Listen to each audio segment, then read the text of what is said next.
ओम शांति। 27/3/2023 के बाबा के साकार अनमोल धारणा युक्त मधुर महावाक्य हैं, जिनमें बाबा ने खुश नसीब बच्चों की 6 निशानियां बताई और साथ साथ बाबा ने साक्षी अवस्था, न्यूट्रल अवस्था में रह कर के जब हम हर कर्म करते हैं, किसी का भी पार्ट देखते हैं तो हर्षित रहते हैं और बाबा भी साथ ही रहता है तो हम साक्षी बन पाते हैं। अगर साथी और साक्षी स्थिति में रह कर के कर्म नहीं करते तो क्यों, क्या, कैसे, ऐसे वैसे, इसने क्यों किया, कैसे किया, नहीं करना चाहिए, आदि आदि ये सब संकल्प चलते हैं। इन सभी संकल्पों को समेट कर सिर्फ एक संकल्प रहे, बाबा मेरा साथी है और मैं साक्षी हूँ। तो सुनते हैं मीठे बच्चे, बाप समान निडर बनो, अपनी अवस्था साक्षी रख, सदा हर्षित रहो, याद में रहने से ही अंत मति सुगति होगी। क्वेश्चन, खुश नसीब बच्चे सदा फ्रेश और हर्षित रहने के लिए कौन सी विधि अपनाते हैं? आंसर है दिन में 2 बारी ज्ञान स्नान करने की। ज्ञान स्नान माना मुरली को 2 बारी पढ़ते हैं। बड़े आदमी फ्रेश रहने के लिए 2 बार स्नान करते हैं। तुम बच्चों को भी ज्ञान स्नान 2 बारी करना चाहिए। इससे बहुत फ़ायदे हैं। क्या क्या फ़ायदे हैं? पहला फ़ायदा, सदा हर्षित रहेंगे। दूसरा, खुश नसीब तकदीरवान बन जाएंगे। तीसरा, किसी भी प्रकार का संशय निकल जाएगा। चौथा, मायावी लोगों के संग से बच जाएंगे। 5वां, बाप और टीचर खुश होंगे। हमसे बाबा भी खुश होगा, टीचर भी खुश होगा।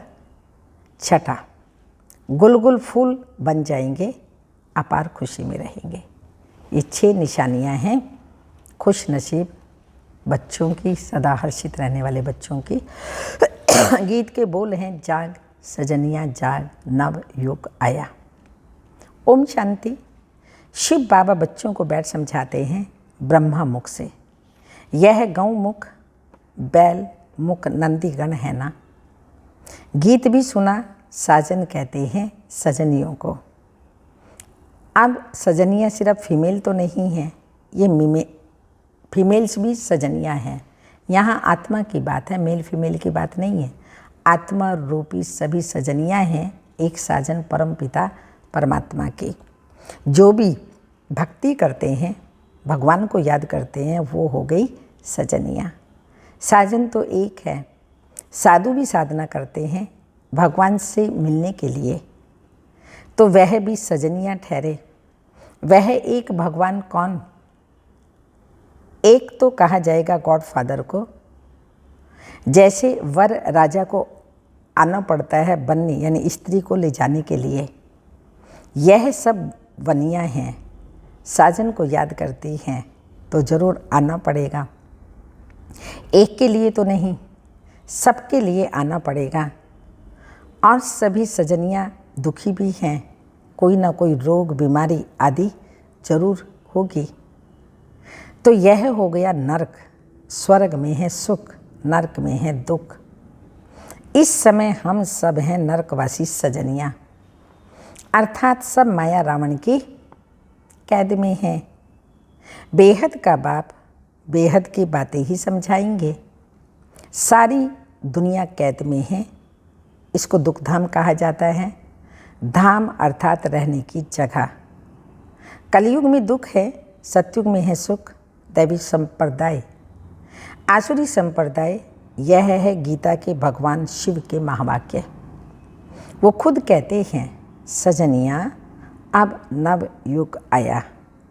ये पुरानी दुनिया है। साजन कहते हैं, अब जागो, अज्ञान निद्रा से जागो, ज्ञान का अमृत पियो। अब नया युग सतयुग आता है। गीता से स्वर्ग स्थापन किया था।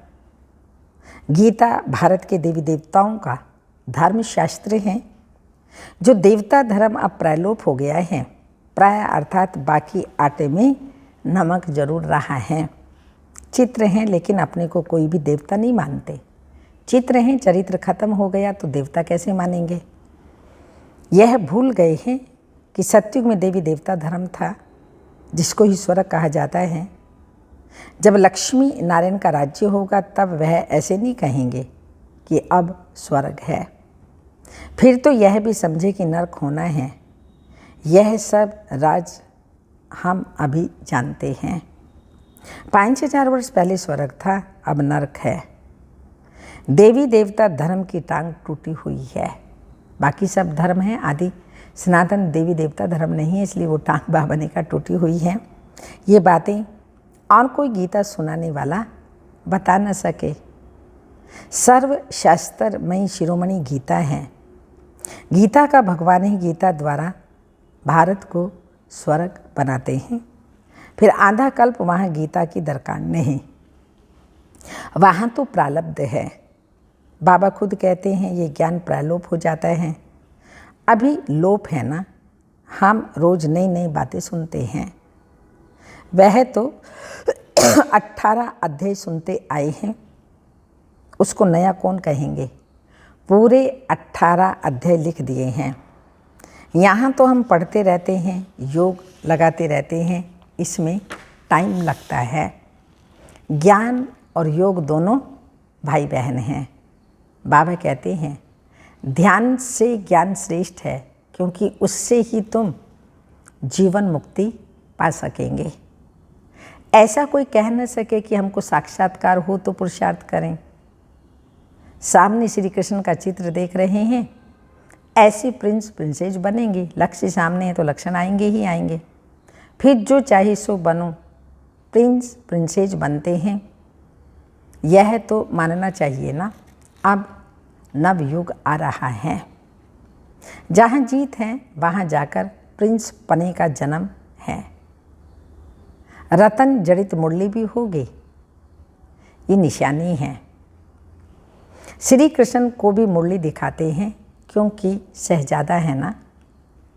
बाकी वहाँ ज्ञान की कोई बात ही नहीं। ज्ञान का सागर तो एक शिव बाबा ही है। वह बाबा कहते हैं बच्चे विनाश सामने खड़ा है, पिछाड़ी में मंत्र देने वाला कोई नहीं रहेगा। अंत मति सुगति हो जाएगी। अंत में मेरी याद रखेंगे तो गति मिल जाएगी। तुम आजकल करते आए हो, 2-4 इत्फाक दिखाऊंगा कि कैसे अचानक मनुष्य मरते हैं। उस समय मंत्र को याद कर नहीं सकेंगे। समझो, अचानक छत गिर पड़ती है, उस समय याद कर सकेंगे?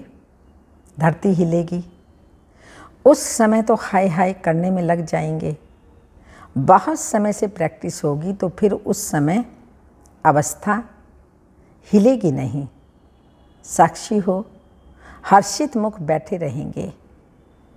मनुष्य तो थोड़ा आवाज़ करने से डर के मारे भाग जाएंगे। तुम कभी नहीं भागेंगे। डरने की बात ही नहीं। बाबा की याद में रहेंगे तो सेफ रहेंगे, डरेंगे तो वहीं के वहीं ख़त्म हो जाएंगे। तो बाबा कहते हैं डरने की तो बात ही नहीं। जैसे बाबा निडर हैं, बच्चों को भी निडर बनना है।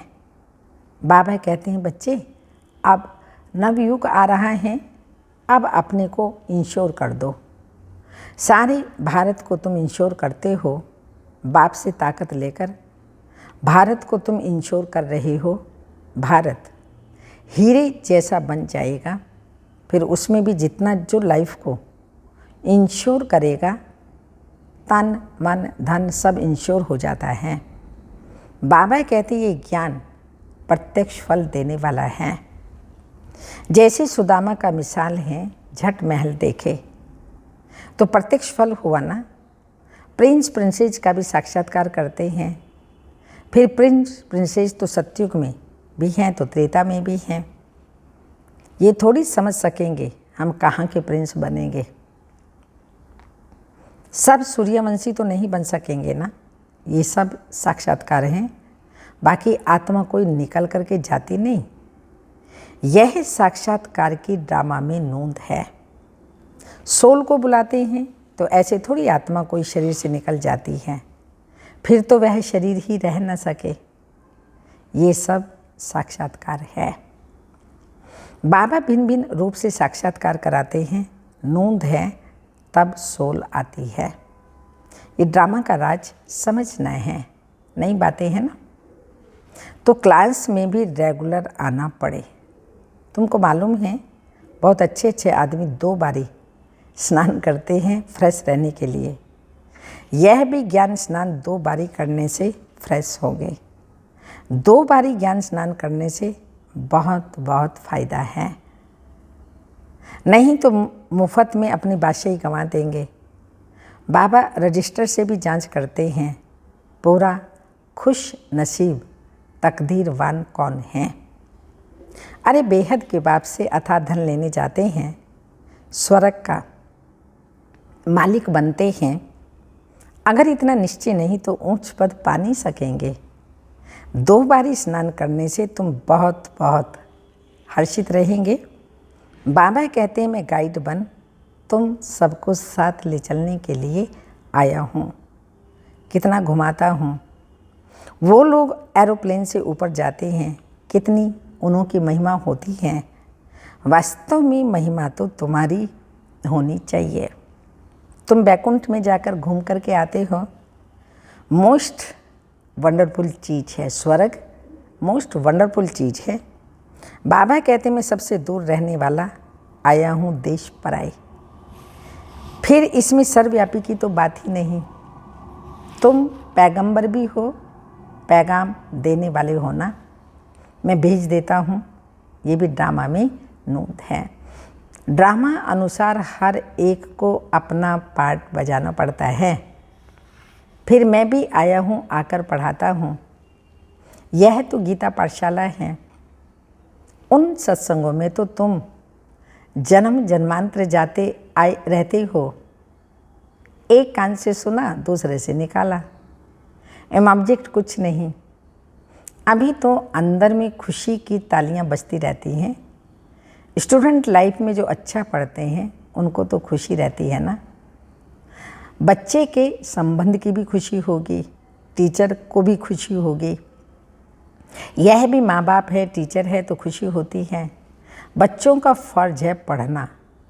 अब बाप सन्मुख आया हुआ है तो एक बाप से ही सुनो। तुम आधा कल बहुत भटकते हो, अब भटकना बंद करो। परंतु वह भी तब होगा जब पूरा निश्चय हो। मनुष्य कहते हैं कि कलयुग में इतने वर्ष पड़े हैं। तुम जब उनको बताएंगे तो वो कहेंगे यह तो सच, हाँ यह तो सब कल्पना है, जादू है। बस अबलाई वहाँ ही बैठ जाएंगे। बाबा अपनी तरफ खींचते हैं, मायावी पुरुष अपनी तरफ खींचते हैं, बीच में लटकते रहते हैं। बाबा समझाते हैं बच्चे जब तक 2 बारी ज्ञान स्नान नहीं किया तब तक कुछ फ़ायदा नहीं होगा। अरे कोई समय मुरली में ऐसी पॉइंट निकलती हैं जिससे ऐसा तीर लग जाएगा जो तुम्हारा संशय मिट जाएगा। और कोई भी सत्संग में जाने के लिए कभी मना नहीं करते, यहाँ के लिए मना करते हैं क्योंकि यहाँ पवित्र बनने की मुख्य बात है। स्त्री पति दोनों को पवित्र बनना है। यहाँ तो स्त्री पति के पिछाड़ी सती भी बनती है कि पति लोक में जाएं। पति नरक में है तो स्त्री भी नरक में आ जाती है। अब तुम दोनों स्वर्ग में जाने के लिए पुरुषार्थ करो। अबलाओं पर कितने अत्याचार होते हैं। बच्चियां कहें हम शादी नहीं करेंगी, वह कहे शादी ज़रूर करनी है। बाबा कहते हैं बच्चियां इस अंतिम जन्म में शादी करने से मोह की जाल बढ़ती जाएगी। पति में मोह, बच्चों में मोह, पियर घर ससुर घर में मोह, आदि आदि कितनों में मोह हो जाता है। पहले एक घर था, अभी 2-2 घर हो जाते हैं। आज बच्चा जन्मा पार्टियां देंगे, कल बच्चा मर गया तो हाय दोष मचा देंगे। सत्युग में तो तुम बहुत खुश रहेंगे। बाबा समझाते हैं बच्चे घर घर को स्वर्ग बनाओ। चित्र रख दो, जो भी आए बोलो स्वर्ग के मालिक बनोगे। आओ हम समझाएं। बाबा बहुत अच्छे अच्छे स्लोगन बताते हैं। 2 बारी स्नान करने से तुम बहुत गुलकुल बन जाएंगे। ज्ञान स्नान मुरली सुनना 2 बार 4 बार जितनी बार भी सुनो अच्छा है। तो बाबा बार बार स्मृति दिला रहे हैं, 2 बार स्नान करने से तुम बहुत गुलकुल बन जाएंगे, अपार खुशी रहेगी। कहा जाता है ईश्वर की महिमा अपरम अपार है, तो तुम्हारी खुशी की महिमा भी अपरम अपार हो जाएगी। गीता की महिमा भी अपरम अपार है। तुम कहेंगे गीता से हम स्वर्ग के मालिक बन जाएंगे। एक परमात्मा के सिवाय कोई ऐसे कहीं का नहीं। जाग सजनिया जाग, अब सत्युग आ रहा है। मैं क्षमा तुम्हारी ज्योति जगाने आया हूँ। ये दादा भी अभी पुरुषार्थी है। बाबा तुम्हें नए युग के लिए नई कहानी सुनाते हैं। कितना अच्छा गीत है। ये रास्ता ही नया है। वह लोग कहते हैं शास्त्रों से ही भगवान का रास्ता मिलेगा, फिर कह देते हैं ईश्वर ही ईश्वर है, उसकी ही महिमा है। हम तो दुनिया में आए हैं खुशी मनाने। कुछ भी खाओ पियो मौज करो। आत्मा पर लेपछेप नहीं लगता। अपनी गंदी तृष्णाएं पूरी करने के लिए आत्मा को निर्लेप कह देते हैं। ऐसे के संग में कभी नहीं फंसना। तुम हो हंस। बाबा कहते हैं तुमको बिल्कुल प्योर बनना है। विकार में जाना क्रिमिनल असॉल्ट है। भल मेरी बात अभी नहीं मानो। अभी स्वच्छ नहीं बनेंगे, मददगार नहीं बनेंगे तो धर्मराज द्वारा बहुत सजाएं खानी पड़ेंगी। याद रख लेना, भगवान ने नया संसार दिखाया। तुम नई संसार के मालिक बनने आए हो तो अपने दिल से पूछो, हम सोतेले हैं या मातेले? शिव बाबा है, दादा ब्रह्मा है, बाबा हम हैं पोतरे और पोत्रियाँ। हम ईश्वरीय कुटुंब हैं। दादा याद नहीं पड़ेगा तो वर्षा कैसे लेंगे? इसलिए दादे को जरूर याद करना है। बाप के सिवाय दादा कैसे होगा? दादा है, तुम पोतरे हो, बीच में बाप जरूर है। पोतरों का हक है दादे पर, इसलिए कहते हैं तुम दादे से प्रॉपर्टी ले ही लेना। खुशी की बात है ना। हम शिव भगवान की गीता से भारत की तकदीर हीरे जैसी बना रहे हैं। एक गीता ही हीरे जैसा बनाती है, बाकी सब कूड़ी तुल्य बना देते हैं। भारत की तकदीर को एकदम लकीर लग गई। अब फिर बाप भारत की तकदीर बनाते हैं, जगा रहे हैं। मनुष्य गीता का छोटा लॉकेट बनाकर भी पहनते हैं, परंतु उसके महत्व को कोई नहीं जानते। यहाँ कायदे भी बड़े कड़े हैं। ब्रह्मा कुमारी आश्रम में हाफ कास्ट को नशा नहीं चढ़ेगा। हाँ, बाबा ने कहा पवित्र ब्राह्मण जरूर बनना है, ठग्गी से मम्मा बाबा नहीं कहना। सच्चा बनेंगे तब नशा चढ़ेगा, हाफ कास्ट को नशा नहीं चढ़ेगा। भगवान भारत के पीछे दीवाना बनाए हैं। भारतवासियों को देवता बना रहा है ना। सजनिया कह रहा है मैं तुम्हारा माशूक हूँ, तो भगवान भारत के पीछे दीवाना बनाए हैं कि हम भारत को फिर से हीरे जैसा बनाऊंगा। तो भारत पर आशिक हुआ ना, भारत को फिर से ऊंच बनाते हैं। आशिक माशूक के पिछाड़ी दीवाना होता है ना। तो भारतवासियों के पीछे कितना दीवाने हैं, कितना दूर से भागते हैं और फिर कितना बड़ा निरअहंकारी भी है। अच्छा, मीठे मीठे सिक्के लदे बच्चों प्रति माता पिता बाप दादा का याद प्यार। Good morning, diamond morning. रूहानी बाप की रूहानी बच्चों को नमस्ते। हम रूहानी बच्चों की रूहानी माता पिता बाप दादा को याद प्यार। गुड मॉर्निंग, डायमंड मॉर्निंग, ओम नमस्ते। धारणा के लिए मुख्य सारे हैं। बेहद के बाप से अथाह ज्ञान धन लेने के लिए 2 बारी ज्ञान स्नान जरूर करना है। पढ़ाई में रेगुलर जरूर बनना है। सेकंड पॉइंट, फुल कास्ट सच्चा ब्राह्मण पवित्र बनना है। बाप का मददगार बनना है। गंदी तृष्णा रखने वालों के संग में कभी नहीं फंसना। वरदान, तन मन धन और दिल की स्वस्थता द्वारा साहिब को राजी करने वाले सच्चे होली हंस भाव। स्वस्थता अर्थात मन वचन कर्म संबंध सब में पवित्रता। पवित्रता की निशानी सफ़ेद रंग दिखाते हैं। आप होली हंस भी सफ़ेद वस्त्रधारी हो। साफ दिल अर्थात स्वस्थता स्वरूप हो। तन मन और दिल से सदा बेदाग अर्थात स्वच्छ हो। साफ मन व साफ दिल पर साहिब राजी होता है। उनकी सर्व मुरादें अर्थात कामनाएं पूरी होती हैं।